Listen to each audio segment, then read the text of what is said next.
अच्छा, तो ये चक्कर है। ये देवरानी मैडम रोज अच्छे अच्छे पकवान लाकर अपने कमरे में छुपा कर रखती है। रजनी देख रही है कि उसकी देवरानी झिलमिल अपने कमरे की अलमारी में बिस्किट्स, वेफर्स और कई सारी फूड आइटम्स छिपा कर रख रही है। चलो, रख दिया छुपा कर। अब रात में धीरज जी और मैं, हम दोनों फिल्म देखते हुए मस्त आराम से ये चटर मटर खा सकते हैं। बाहर रखती या रसोई में रखती तो जेठ जी, ससुर जी, सासू माँ और जेठानी साहिबा सब सफाचट कर जाते। अब तो आप समझ ही गए होंगे कि ये कहानी है कंजूस देवरानी झिलमिल और महाकंजूस जेठानी रजनी की। झिलमिल घर वालों से छुपा कर खाने का सामान लाती और अपने कमरे की अलमारी में छुपा कर रख देती। वहीं रजनी भी कुछ कम नहीं थी, वो तो इससे भी बड़ी महाकंजूस होती है। चलिए देखते हैं ये मजेदार कहानी। सासू माँ, ये देखिए, अब तो मैंने आपको हॉल से झिलमिल के कमरे तक ला दिया।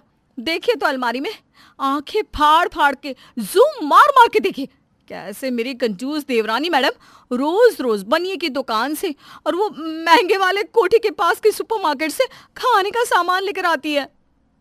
सास कौशल्या सामान को देखकर हैरान रह जाती है। हाय हाय हाय, ये तो 100 रुपए का बिस्किट है और ये मिठाई, ये भी कितनी महंगी वाली है। ये चकली चिवड़ा। देख लिया ना अब आपने भी, आपको परसों मिठाई खाने का कितना मन कर रहा था और बाहर भीषण बारिश भी हो रही थी, लेकिन मजाल है झिलमिल की, जो उसने एक बार भी नहीं सोचा आपको मिठाई देने के बारे में। और तो और ये देखिए, ये मिनी फ्रिज, इसमें भी कोल्ड ड्रिंक्स और कई सारा सामान रखा है। हाय हाय हाय हाय हाय, कोल्ड ड्रिंक, चॉकलेट, आइसक्रीम, किशमिश, शाही टुकड़ा, गुलाब जामुन, रसगुल्ला। झिलमिल बहू, तुमने ये बहुत गलत किया हमारे साथ। वही तो, एक नंबर की कंजूस देवरानी है मेरी। तभी वहां कमरे में झिलमिल आ जाती है। कंजूस किसको बोला? किसको बोला कंजूस? अरे मैं कंजूस देवरानी तो आप महाकंजूस जेठानी।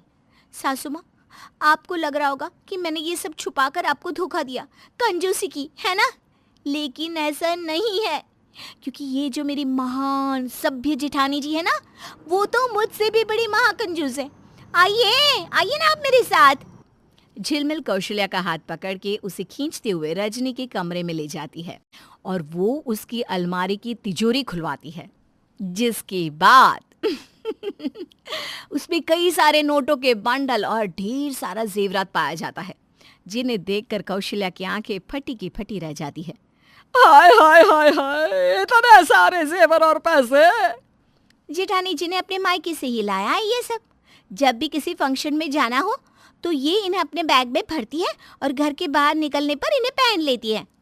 चुप रहो तुम, ज्यादा बकवास मत करो। चुप तो अब आप रहिए सासू माँ, मैंने तो सिर्फ खाने को छुपाकर कंजूसी की है, लेकिन जेठानी जी, अरे इन्होंने तो पैसे और जेवर छिपाए हैं। पिछले महीने जब हम पर पैसों की समस्या आन पड़ी थी, तब इन्होंने तो अपनी तिजोरी से एक फूटी कोड़ी ना दी और ये मेरी बैंड बजाने के पीछे तुली हुई है। ओए देवरानी की बच्ची, भूल मत, मैं तुझसे उम्र और रिश्ते में बड़ी हूँ। ज्यादा बदतमीजी की ना तो तेरी खाल उधेड़ दूंगी।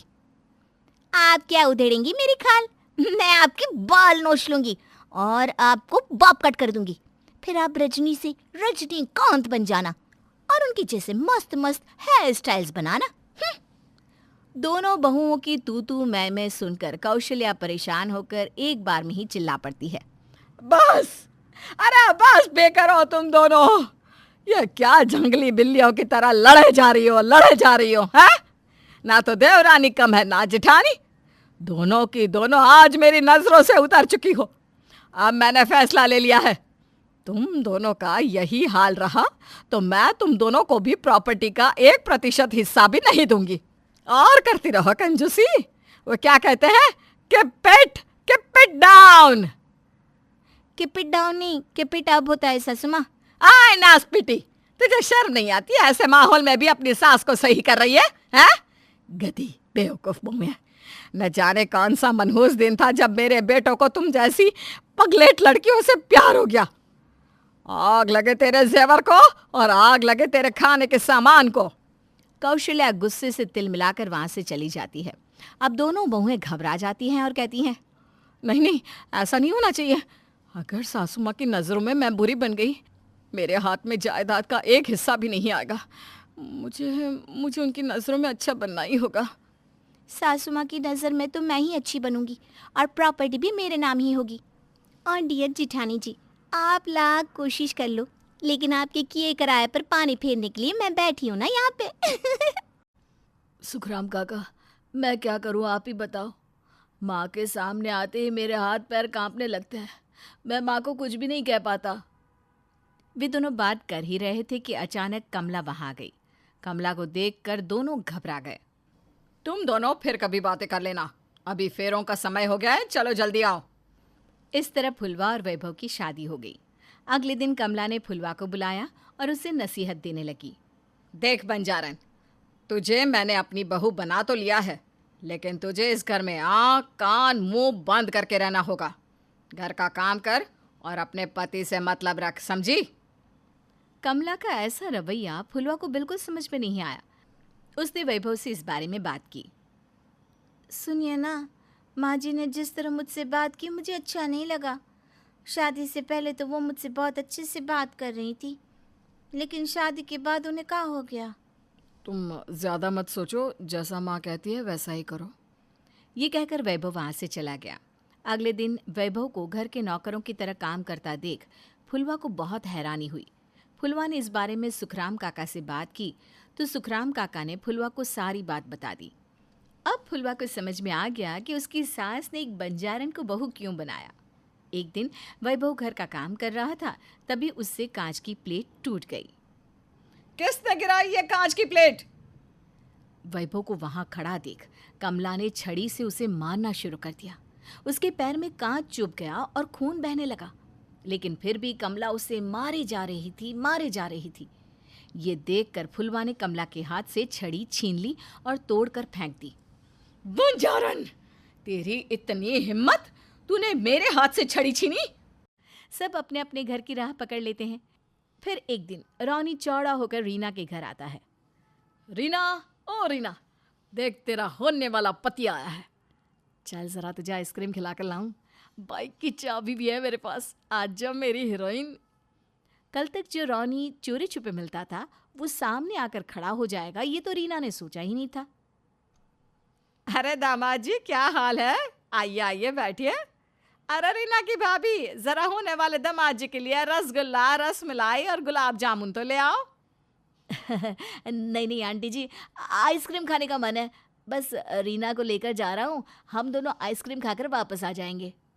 अरे ऐसे कैसे? ये लीजिए, आपके लिए आइसक्रीम हम घर पर ही मंगवा देते हैं।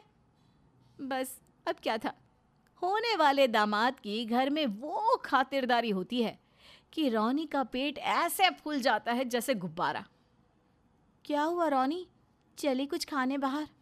अरे नाना रीना, खाने के नाम से मैं परेशान हो रहा हूँ। इतना खाना कौन खिलाता है किसी को। तभी रीना के पापा आ जाते हैं। अरे दामाद जी, आजकल के ज़माने में तो फिर भी दामाद की कम खातिरदारी हो रही है। हमारे ज़माने में तो दामाद आता पैदल था, लेकिन खिला खिला कर उसे इतना मोटा कर देते थे कि वो जाता चारपाई पर था। नाना पापा जी, मैं तो बाइक से जा रहा हूँ। रीना, जरा बाहर तक तो छोड़ दे। रीना भी पापा की बात पर हंसने लगती है। वो रौनी को बाहर तक छोड़ने जाती है। रौनी मौका देखकर रीना का हाथ पकड़ लेता है। रीना, मेरी रीना, एक पप्पी तो दे दे। पागल है क्या? देख, ये सही नहीं है, जाना तू यहाँ से। लेकिन रौनी कहाँ मानने वाला था। वो जैसे ही उसके पास जाता है पप्पी करने के लिए, पीछे से भाभी आकर खड़ी हो जाती है।